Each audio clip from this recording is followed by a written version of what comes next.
Your latest news update from Western Mass News. Good Monday afternoon. I'm Chris Pisano with a look at your headlines. Springfield officials demanding more be done to keep the community safe. After 3 juveniles were injured in a shooting over the weekend, 2 of them taken to the hospital. It also follows several arrests during a crackdown on gun violence and drug trafficking. Local leaders gathering with Mayor Dominic Sarno to demand the courts hold violent offenders accountable. Drivers are feeling more pain at the pump after a recent spike in gasoline swept the U.S. over the past week.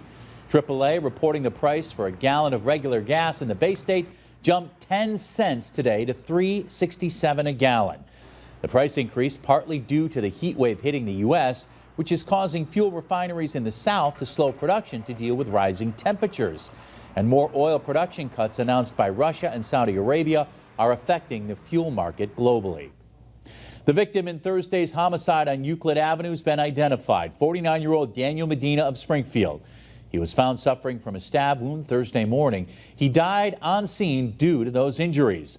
While on scene, police identified and arrested the suspect, 63-year-old Robert Woods of Springfield, and charged him with murder. Woods is currently being held without the right to bail and will be back in court on August 24th.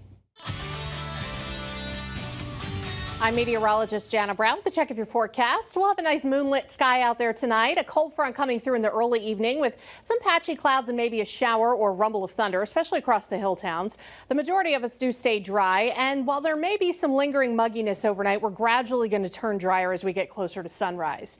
Temperatures back toward the middle 50s, so cool and pretty comfortable. And then tomorrow, a beautiful day shaping up, a little cool for this time of year for August 1st. A high of only about 78 degrees. We'll have plenty of sunshine, though. It's going to feel refreshing. Dew points are falling into the 40s throughout the day with a nice breeze coming in out of the northwest. So we have this beautiful air mass on tap that lingers for Tuesday and most of Wednesday. Then on Thursday, we start to see a transition back to a warmer and more humid air mass as high pressure moves off the coast.